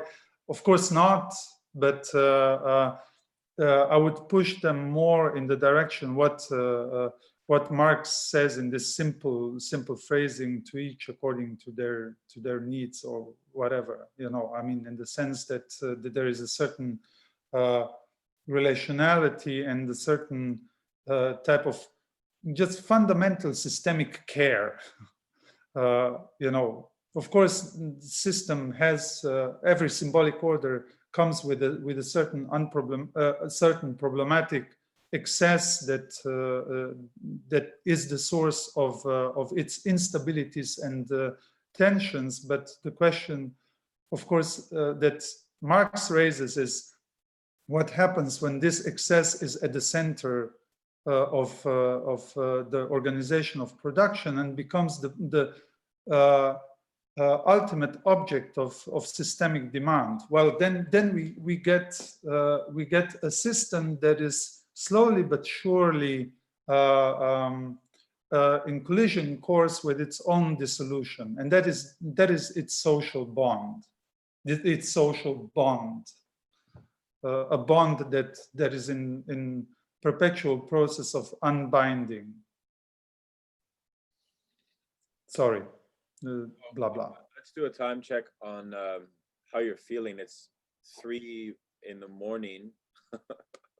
Are you okay? Do you want to take maybe 10 more minutes, 5 more minutes? Is that okay? I'm fine. If that was the question addressed to me, but Yeah. I would address it more to the others. Oh, well, people can leave whenever they wish, but for us maniacs, we can stay up all night. Okay, Cade, please go, but just try to go quickly if you don't mind. Yeah, sure, absolutely. So my question is coming from a distinction you made between the politics of negation and the politics of negativity. And I was wondering how much you would associate that with something like a politics of the death drive that somebody like Todd McGowan would put forth. And then as far as you do, what would strike me as interesting to that is that if you're seeing the capitalist social bond as an anti-social social bond, wouldn't something like the form of the death drive, if it's a basis for that kind of politics of negativity, it's almost in its definition something of the breaking of social bonds? Would it not be something of a similar form? And then just from that, when talking about anxiety as in like a potential like introduction into communism, and then like separate affects distinct from resentment that would be maybe useful in that mode, is something like shame an operable thing there, which is something we covered in like the Lacan and affects section, where it seems like Lacan's talking about shame being a certain way to relate to anxiety that doesn't produce the false jouissance, and maybe with what you're saying, we could even call like a lumpen jouissance that something like the capitalist discourse does in its relation to anxiety. Well, thank you. I mean, I always thought, or at least, well, here I'm pretty sure, Todd McGowan describes capitalism as a culture of death drive, and I mean, I found this thesis very seductive because I don't glorify the death drive. I think I wouldn't put it on the side of what I was kind of clumsily describing as politics of negativity. I would much more associate the death drive with Marx's own descriptions of capital as a drive-like structure or a drive-like force rather in capital, because these passages are really fascinating and should really trigger our attention in capital. If you just search for drive, it's even been translated as drive. So Marx is more correctly translated into English than Freud. Same word, trieb, but like I said, in Marx, it describes something so suspiciously similar to Freud's death drive that you know, one cannot but wonder what fascinating anticipation of the most sinister part of Freud in the center of the critique of political economy. So maybe, I mean, sometimes my impression is that among Lacanians, there has been a certain seduction by Deleuze's interpretation of the death drive, which is sort of optimistic or optimistic vitalist interpretation, and goes against its literal meaning. And Lacan was also pushing for this, perhaps a little bit more ambiguous. And Zizek also made good points with this. I mean, of course, the death drive is not a suicidal tendency. We all know that, and is a certain excess of life over itself, but it's at the same time an excess that kills the subject and that kills the social bond. So again, I mean, I always, whenever there's a discussion on the death drive, I'm kind of just making this remark that makes me feel stupid for making it, but it's still death in there, in the term, and perhaps you know, in even if it's a backfired life, or if it's a life that is turning against its subjectivized bearer, it still comes as a figure of death. Okay, Rithika has a question just to elaborate a little more on the notion of horizontalism and communism. If you would, let's see, the question is, she'd like to hear more about whether there is a communism without horizontalism, or why horizontalism is necessary for communism. Well, I mean, here I can link actually back to the question on agonistics, you know, because that's where this vertical negative relation or topologization of struggle is pinpointed.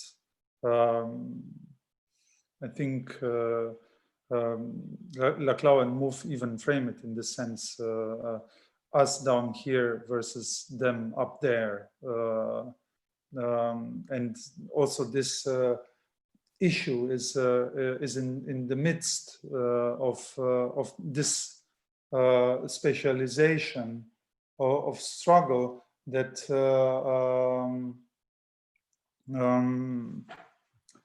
wait, sorry, need to check the name.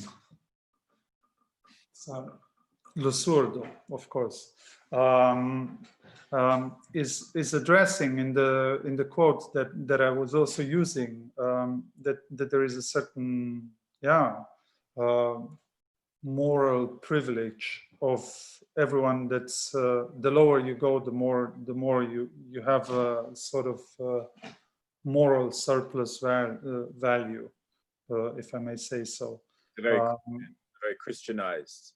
Yeah, exactly. And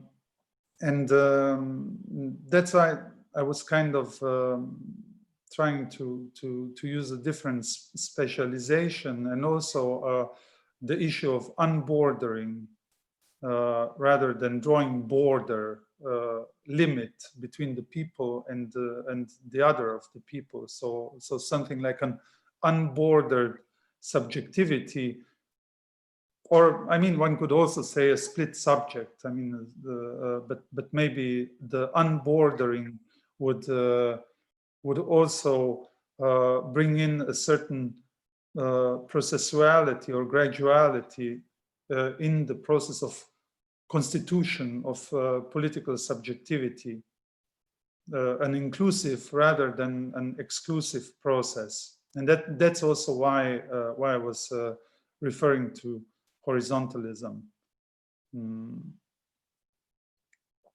Wonderful. A composition. Yes. So Sean has a fairly long question around biopolitics. Are you familiar with the work of Mbembe, the kind of very Yes. You familiar with it, that philosopher? Yeah. The question there is, could this new modality of power that you've outlined, the anti-social thing, perhaps be likened to Mbembe's necropolitics? Well, producing you know, yeah, sorry. Well, actually, I mean, Mbembe now just published in French another volume called Brutalism, and I mean, is pursuing this line that he already outlined in Necropolitics, but I think is kind of also going in this direction of diagnosing a certain tendency of dismantling of the social, and is also fascinating to read his developments. You know, reframing racism with ever new technological conditions for it, because, for instance, in Lacan, okay, we have this issue of enjoyment that is providing the tool to think about racism, but Mbembe is really kind of providing a different dimension with a kind of systematic take on the current technological condition and the reinvention of racism under these conditions. And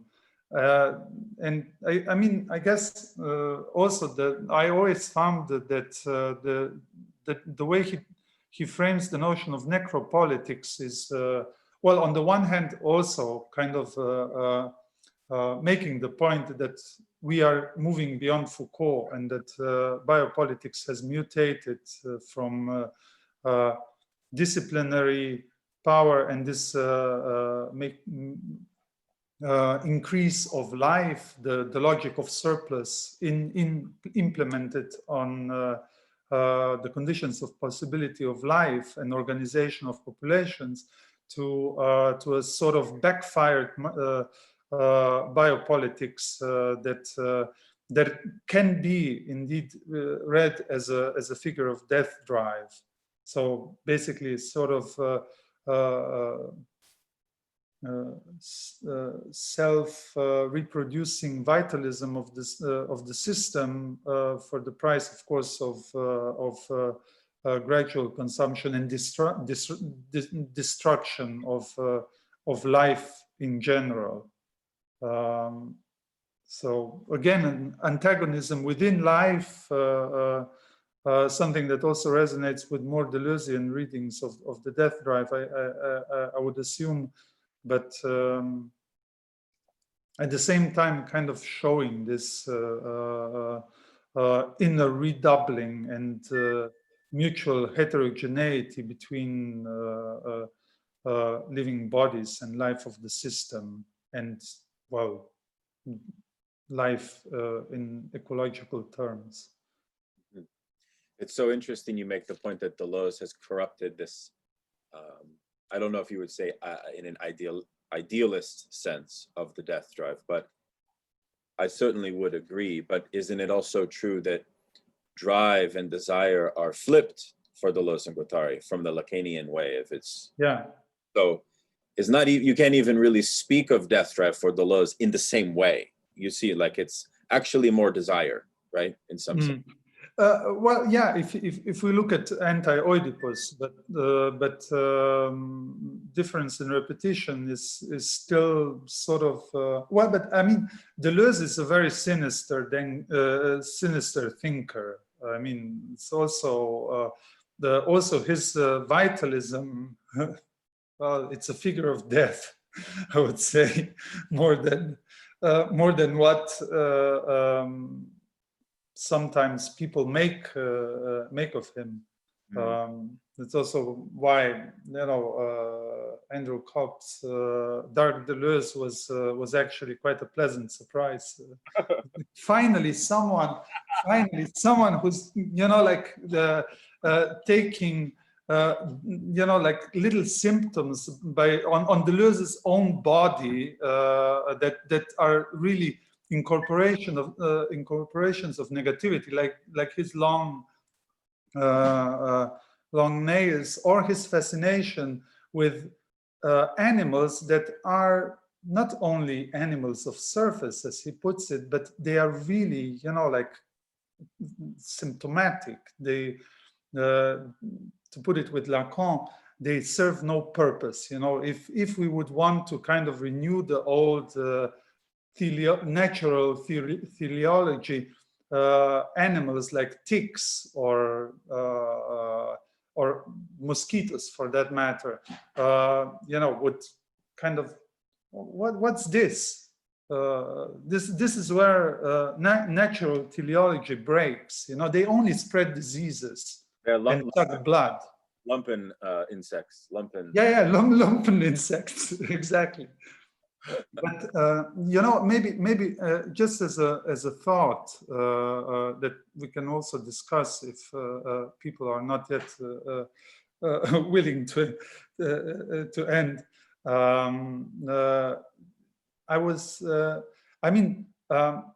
I think the fifth discourse is really something that is causing me a lot of headaches in Lacan.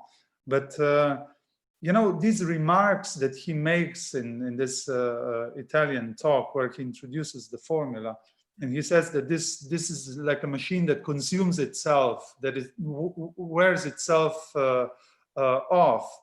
I mean, it's.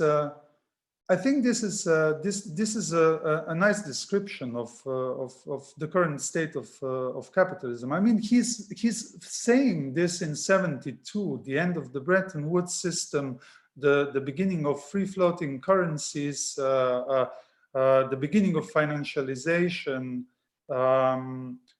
basically the formula of automatic subject, if you ask me. That's what the fifth discourse is, what Marx calls the automatic subject. And at the same time, I think this is the social bond of the lumpen proletariat. Yeah. And is also a discourse to which, if it is a discourse, I mean, I would still say that it's a pseudo discourse. Because it doesn't have a non-rapport in it, unlike the other four. But it's also a discourse to which anxiety, not anxiety, what am I saying? Resentment as the privileged affect could be associated. Sure. Right, whereas with university discourse, it's clearly shame, for example. I like this idea, and Badiou will do the same with his conditions. He'll assign a privileged affect. Lacan does that to an extent, but it's a little more ambiguous, I believe, you know. Yeah. But you know, like, yeah, that whole business we looked at of the notion of its structure being a Klein group, which means that its communication to the other discourses is broken apart. Broken, yeah. And the whole notion of Lacan really being terrorized by it, I think, is very true. If you just read the Milan proceedings of the talk there, he didn't want to elaborate on it. And maybe, just maybe, it was part of the impetus for why he moved away from discourse theory and went into the clinic. That's my kind of naive intuition. I don't know if there's much to that. You know, why Lacan moved away from the logic of discourse is very complex, right? But maybe something there in the witnessing of the deterioration there of what the capitalist discourse was actually doing to the efficacy of the others, in some sense. Yeah. I mean, the problem with Lacan's with Lacan's formalizations is that it is in a sense pseudo mathematics. I mean, pseudo mathematics, not in the negative critical sense, but he uses formalization as a procedure for producing equivocity. So basically, he's formalizing equivocity and not univocity.